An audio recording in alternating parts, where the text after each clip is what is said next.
เฮ้ยยิงบ่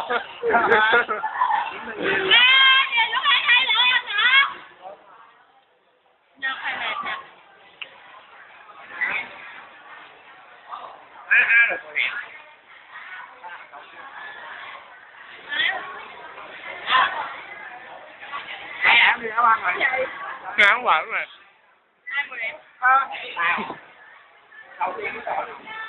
No.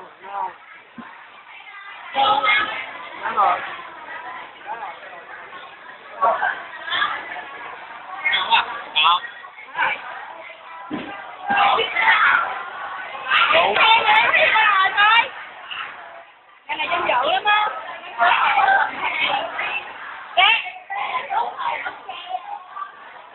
Chụp cái này này. What?